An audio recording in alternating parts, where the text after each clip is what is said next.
तो गाइस मैं हूं अंकित और आप देख रहे हैं रेसलिंग फैंस नेटवर्क। शुरू करते हैं भाई अपनी बात को। हम लोग सबसे पहले रेसलमेनिया 42 की बात करते हुए, अभी तो रेसलमेनिया 41 भी होना बाकी है भाई, लेकिन रेसलमेनिया 42 के लोकेशन को लेकर अपडेट ऑलरेडी आ चुके निकल के सामने।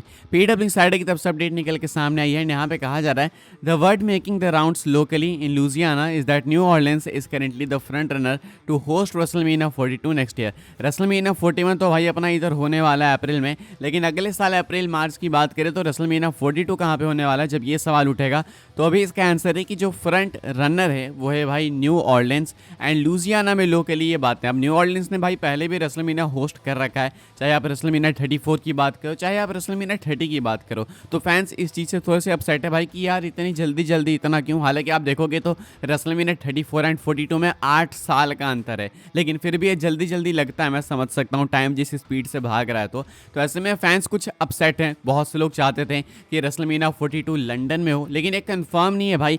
फ्रंट रनर का मतलब होता है कि first priority, and also considering कि डब्ल्यूडब्ल्यूई ने खुद ही ऑफिशियली अनाउंस कर दिया है कि हम बिडिंग सिस्टम पे आगे चलेंगे, जो ज़्यादा पैसा हमें देगा हम उसके लोकेशन पे जाके इवेंट करेंगे। तो अगर न्यू ऑर्लियंस वाले ज़्यादा दे रहे हैं भाई तो ऑब्वियसली भाई डब्ल्यूडब्ल्यूई वाले वहीं पे जाएंगे। End of the day it's business. End of the day क्या भाई, डे के स्टार्ट में भी ये बिजनेस ही है। तो डब्ल्यूडब्ल्यूई पैसों के लिए ही काम करती है, तो उनको जहाँ से ज़्यादा बिडिंग मिलेगी वहीं पे जाएंगे इवेंट लेके। तो रेसलमेनिया 42 भाई आपको न्यू ऑर्लियंस से देखने को मिल सकता है। 34 एंड 30 की थीम देखोगे तो आपको पता चल जाएगा कि 42 की थीम क्या हो सकती है। एंड ये तो अपना समरस्लैम 2021 जहाँ से हुआ था भाई, वहीं से रेसलमेनिया 41 होने वाला है। तो ये एक न्यूज़ है भाई रेसलमेनिया 42 को लेके निकल के सामने आई थी कल रात को। काफ़ी सारी इसने भाई हेडलाइंस क्रिएट करी। सो आई थॉट आपको सबसे पहले यही बताते हैं। आप वैसे कहाँ से देखना चाहोगे भाई रेसलमेनिया, कमेंट करके बताना। इंडिया के अलावा तो आप कहीं का भी नाम ले सकते हो। इंडिया में तो भाई कहाँ हो, इंडिया में तो लाइव इवेंट पता नहीं अब नेक्स्ट कब होगा, लेकिन रेसलमेनिया को लेके अपडेट है रेसलमेनिया 42 को लेके कि आपको ये न्यू ऑर्लियंस से शायद देखने को मिल सकता है। करेंटली फ्रंट रनर भाई यही कुछ बना हुआ है। आगे बढ़ते हैं गाइस, हम लोग बात करते हैं अगली अपडेट के बारे में, जो कि एईडब्ल्यू स्टार ब्रेट बेकर को लेके। तो भाई ब्रेट बेकर जो है एईडब्ल्यू लीव कर सकती हैं। बाय द वे भाई ये एईडब्ल्यू के अंदर थी, अभी भी हैं, लेकिन इनका बहुत मैसिव नेम पहले था, अब नहीं है। बहुत मैसिव मतलब समझ लो भाई कि वहाँ की सार्लेट फ्लेयर, ठीक है इतना मैं आपको बोलूँगा।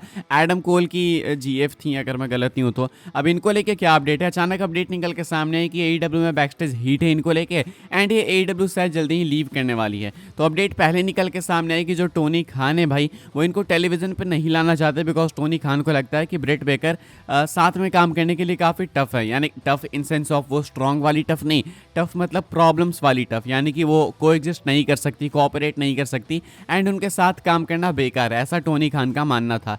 अभी अपडेट आई है पीडब्ल्यू टॉर्च की तरफ से। यहाँ पे कहा जा रहा है Britt Baker is set to be wildly unpopular in the women's locker room in AEW to the point where one person has said that no one wants to see her come back.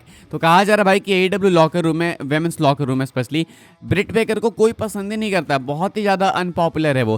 कहा जा रहा है कि किसी ने तो ये भी कह दिया कि वो लोग पूरे लॉकर रूम की बात करते हुए कि कोई भी लॉकर रूम में चाहता नहीं कि ब्रेट बेकर एईडब्ल्यू में वापस आए। यानी कि एईडब्ल्यू टेलीविजन पे फैंस भी नहीं देखना चाहते हैं ब्रेट बेकर को, और ना ही भाई वुमेन्स लॉकर रूम एईडब्ल्यू के अंदर ब्रेट बेकर को देखना चाहती है। तो यहाँ पे करेंटली ये कुछ एक मैसिव अपडेट है भाई। ये डब्ल्यूडब्ल्यू के अंदर आ सकती हैं, लेकिन अब दिक्कत की बात है कि डब्ल्यूडब्ल्यू फैंस भी इनको नहीं देखना चाहते हैं।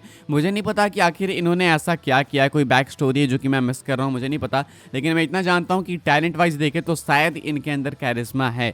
इन रिंग टैलेंट की मैं बात नहीं करूँगा, लेकिन इनका नाम बहुत था एक टाइम पे एईडब्ल्यू की इनिशियल डेज में। तो मुझे लगता है कि वहाँ की सार्लेट फ्लेयर थी, तो डब्ल्यूडब्ल्यू एक मौका तो आजमाना चाहेगी। बट पता नहीं भाई कि डब्ल्यूडब्ल्यू के अंदर लोगों का क्या रिएक्शन है, एंड फैंस इनको अच्छे से एक्सेप्ट करेंगे या फिर नहीं। फिलहाल बेकर को लेके, ब्रेट बेकर को लेके ये कुछ अपडेट है।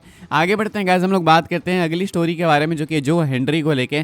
तो भाई जो हेनरी वापस से बात करते हैं जॉन सीना के बारे में, एंड कहते हैं कि वो जॉन सीना के अगेंस्ट डिफेंड करना चाहते हैं भाई अपनी टीएनए वर्ल्ड चैंपियनशिप। कल ही मैं आपको बताया था भाई कि टीएनए वर्ल्ड चैंपियन बन गए टीएनए जेनेसिस में डॉल्फ जिगलर को हरा के, एंड अब टीएनए वर्ल्ड चैंपियनशिप डिफेंड करना चाहते हैं जो Henry against John Cena. Busted open radio में आते हैं, कहते हैं कि 15 साल का था मैं उस टाइम पे जब मैं जॉन सीना के मीट एंड ग्रीट में जाना चाहता था, लेकिन मैं जा नहीं पाया। मेरा फ्रेंड गया था, वो सीना के पास गया, वो सीना को मेरे बारे में बताता है जॉन सीना ने मीट एंड ग्रीट के बीच में मुझे फ़ोन करा एंड मुझसे 5 मिनट बात करी। वो मेरा जो है पहला इंटरेक्शन था किसी भी प्रो रेसलर से एंड वो भी जॉन सीना से। तो कह रहे हैं कि उसी दिन से भाई उनकी एक स्टोरी चल गई, वो फिनिश द स्टोरी वाली चीज़ को जो हेनरी भी लेते हैं एंड कहते हैं कि अब मुझे भी ये स्टोरी फिनिश करनी है जॉन सीना के साथ रिंग के अंदर एक मैच रेसल करके। एंड क्या हो अगर मैं टाइटल डिफेंड करूं जॉन सीना के अगेंस्ट, तो ये अभी भी भाई इस आइडिया के साथ में चल रहे हैं कि TNA वर्ल्ड चैंपियनशिप वो डिफेंड करेंगे अगेंस्ट जॉन सीना। ये मैच देखो नंबर्स तो डेफिनेटली करेगा, लेकिन इतना बहुत मैसिव मैच नहीं है जिसके लिए मैं पागल हूँ कि ये होना चाहिए सीना के फेयरवेल टूर में, स्पेशली कंसिडरिंग कि सीना पहले मंथ तो गायब ही रहे। तो अभी 11 महीने बचे हैं, तो पता नहीं भाई WWE किन किन फ्यूड्स के साथ में जाने वाली है। लेकिन अगर जाएगी जो हेनरी के फ्यूड के साथ में, तो देन तो डेफिनेटली मैं भी चाहूँगा कि TNA टाइटल के लिए ही हो। आगे बढ़ते हैं गाइस, हम लोग बात करते हैं अगली स्टोरी के बारे में। तो भाई WWE ने कुछ इंटरेस्टिंग ट्रेडमार्क्स फाइल करे हैं। कौन से हैं ये इंटरेस्टिंग ट्रेडमार्क्स, मैं आपको दिखा देता हूँ। आप ये स्क्रीनशॉट देख सकते होगे। WWE have filed for the following trademarks. एक तो है D1, उसके बाद भी D1 एंड उसके बाद भी D1 है, लेकिन ये तीनों अलग अलग तरीके से लिखा है। एक तो भाई लेटर्स में लिखा गया है D-ONE, एक है D एंड अपना डिजिट 1 एंड एक है D उसके बाद डैश एंड उसके बाद डिजिट 1। तो ये D1 है क्या? कुछ लोग बोल रहे हैं Day 1, लेकिन Day 1 अगर ट्रेडमार्क करना रहता तो भाई Day 1 करते हैं। What is D1? D1 किसी तरीके का टूर्नामेंट हो सकता है, लाइक NJPW का कोई है ऐसे NJPW क्लाइमैक्स करके कोई टूर्नामेंट, उसका भी कुछ ऐसे ही नाम है, ऐसे डिजिट एंड लेटर्स मिला के। तो लोग कह रहे हैं कि शायद टूर्नामेंट हो सकता है, लेकिन मुझे नहीं पता कि भाई ये एग्जैक्ट क्या है। कोई अपडेट आएगी तो मैं आपको बताऊंगा। फिलहाल WWE ने ये कुछ ट्रेडमार्क्स फाइल करे। आगे बढ़ते हैं गाइस, हम लोग बात करते हैं अगली स्टोरी के बारे में एंड हम लोग बात कर लेते हैं भाई मालाकाई ब्लैक के बारे में। बाय द वे अपनी आखिरी स्टोरी होने वाली है। क्या मालाकाई ब्लैक का कमबैक कंफर्म कर दिया WWE ने आज मंडे नाइट रॉ के एपिसोड में। आज का रॉ भाई 2.5 घंटे का था एंड आज चैट केबल का एक बैकस्टेज सेगमेंट होता है डोमिनिक के साथ में, जहां पे चैट केबल कह रहे होते हैं डोमिनिक को कि भाई मुझे इस लूचाडोर वाली प्रॉब्लम से बाहर निकलना है, ये पेंटा वाली प्रॉब्लम, ये रे मिस्टीरियो वाली प्रॉब्लम, इससे मुझे बाहर निकलना है। तो ऐसे में भाई डोमिनिक उनको एक पर्ची देते हैं, उसमें किसी का नाम होता है। अब ये नाम किसका था, कौन हेल्प करेगा चैट केबल को, ये तो नहीं पता, रिवील नहीं किया गया है, लेकिन शायद चैट केबल ने हिंट दे दिया है कि मालाकाई ब्लैक होने वाले हैं। तो चैट केबल कहते हैं लीव करते करते, I am about to master the dark arts of lucha libre and if you don't know, Aleister Black and Zelina Vega own the dark arts gym pro wrestling school, also as Michael Cole would say could it be. तो यहाँ पे बताया जा रहा है इस tweet के अंदर, जब चैट केबल बोल के निकलते हैं कि I am about to master the dark arts of lucha libre, तो Aleister Black and Zelina Vega भाई एक्चुअली में एक प्रो रेसलिंग स्कूल रन करते हैं जिसका नाम है डार्क आर्ट्स जिम।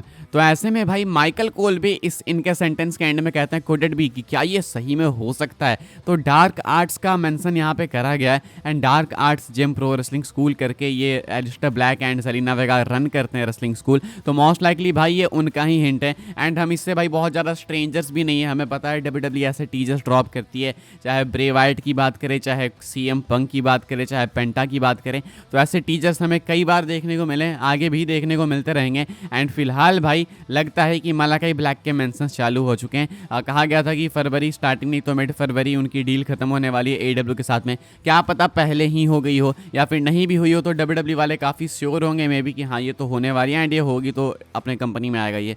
तो इसलिए भाई ये टीजर्स डाल रहे हैं। फिलहाल ये कुछ है रेफरेंस जो कि आज चैट केबल ने दिया था मंडे नाइट रॉ में। बाकी आपको रॉ ओवरऑल कैसा लगा भाई कमेंट करके बताना। शो के एंड में सेमी ज़ेन ने किक वगैरह लगा दी गलती से सेथ रॉलिंस को। ऑल्सो केविन ओस डिमांड करते हैं कि भाई तुम मेरी हेल्प करो, हम लोग रेसलमेनिया मेन इवेंट करेंगे टाइटल के लिए।